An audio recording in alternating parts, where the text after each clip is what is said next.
Je suis Bruno Housset, j'appartiens à la Société de Saint-Vincent-de-Paul depuis 2005, à la conférence de Rambouillet, c'est-à-dire à l'association Saint-Vincent-de-Paul de Rambouillet, et j'en suis le président depuis 2013.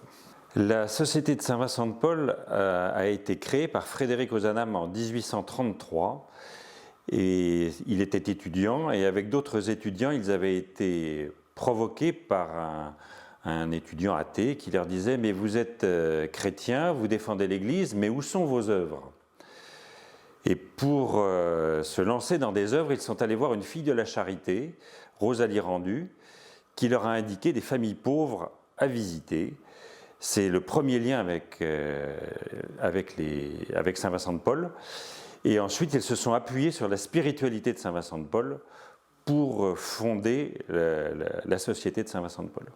La Société de Saint-Vincent-de-Paul est une association de spiritualité à vocation caritative. C'est dire que la spiritualité y tient une place très importante. Toutes nos réunions de conférences commencent par un temps de prière d'une quinzaine de minutes, avec un chant à l'Esprit Saint, lecture de textes, mais réflexion sur ces textes, avant d'échanger sur ce que nous faisons. Toute visite est précédée par un temps de prière. C'est ce qu'on appelle la prière de l'escalier. Quand on monte l'escalier pour aller visiter quelqu'un, on prie pour la personne qu'on va visiter. La charité tout-terrain de Saint-Vincent-de-Paul, qui consistait à bien organiser les choses avant de lancer une action au profit des pauvres, pour être sûr que ça fonctionne. Nous la vivons aujourd'hui dans les Yvelines, où il y a une trentaine de conférences, 400 Vincentiens, de manière très différente d'une commune à l'autre, parce que les besoins ne sont pas les mêmes.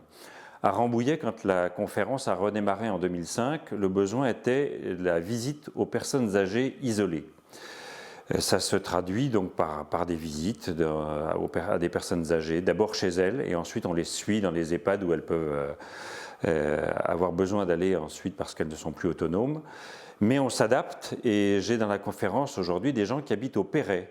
Et au Perret, les besoins ne sont pas tout à fait les mêmes.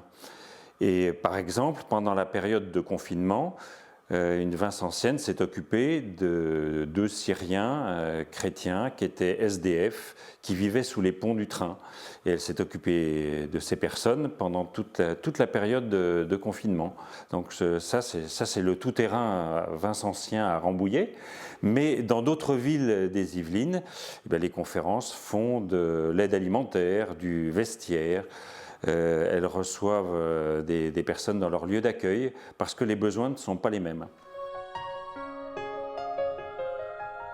La mission pour les Vincentiens, elle se traduit par le témoignage que nous pouvons avoir auprès des personnes que nous visitons. Il ne s'agit pas de partir avec sa Bible voir les personnes que nous visitons, car nous allons voir des personnes de tous horizons, athées, musulmans, chrétiens, des gens loin de l'Église, proches de l'Église. Nous allons voir tout le monde. Et par contre, nous nous affichons clairement comme étant une œuvre catholique. Et donc, si les personnes ont des questions spirituelles, nous répondons à leurs attentes. Et nous discutons de spiritualité éventuellement avec les personnes que nous visitons. Ça rend heureux d'être vincentien par les échanges que nous avons avec les personnes que nous visitons, dont nous recevons beaucoup plus que ce que nous leur donnons. Voir quelqu'un qui est triste parce que seul, retrouver le sourire, retrouver un semblant de vie sociale quand ce sont des personnes âgées qui ne peuvent plus sortir de chez elles, mais qui retrouvent de la joie de vivre, ça rend heureux, oui.